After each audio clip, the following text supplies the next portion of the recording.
Hello, welcome to Dotspot. How to draw mouths for characters.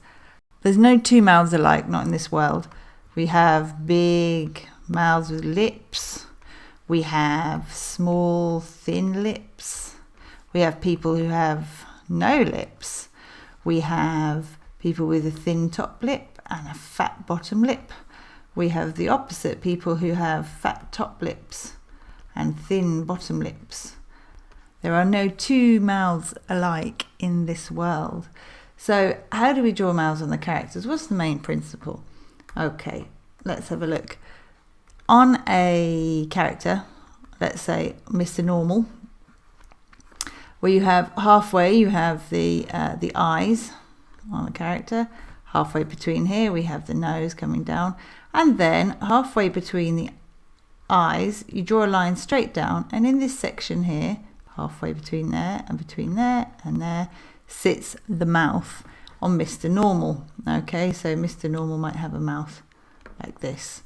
Okay, now this can change quite dramatically depending on the proportions that you choose for the rest of the face.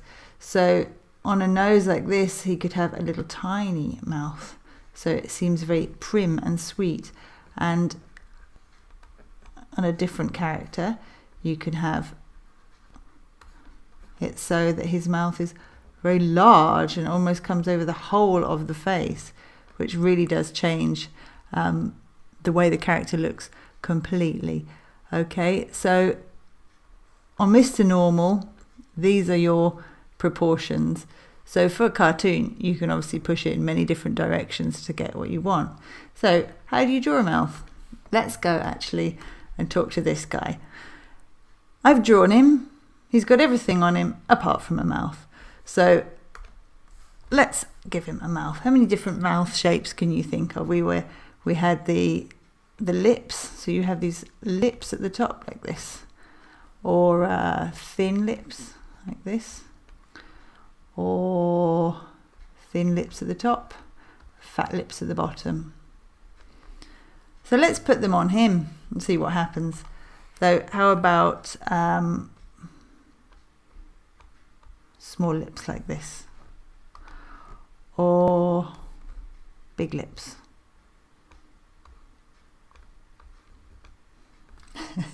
It looks very different. How about no lips? This is some of the simplest mouth shapes that you could have in the whole world, drawing the mouth on a cartoon character. You can just have this with a small line for the cheek and coming down for the rest of the chin line. I often tend to draw mouths slightly at the side like this. It's a style that I particularly like, especially when it comes to drawing open mouths. You can have a big smile like this and his teeth inside it, and then very easily give him a big grin in that way using very few simple lines. So what else? You could have slightly lopsided, because actually we are not very symmetrical as it goes. Lips like this. There's an infinite amount of possibilities, and it's enough to go and observe your friends, your colleagues, and you'll soon see that everyone has different lips. For now, I'm going to leave him like this. He's got his tongue hanging out, and maybe he wants some ice cream or sweets. Thank you for watching. I hope you enjoyed it. If you did, check out the rest of my tutorials. Thank you. Bye.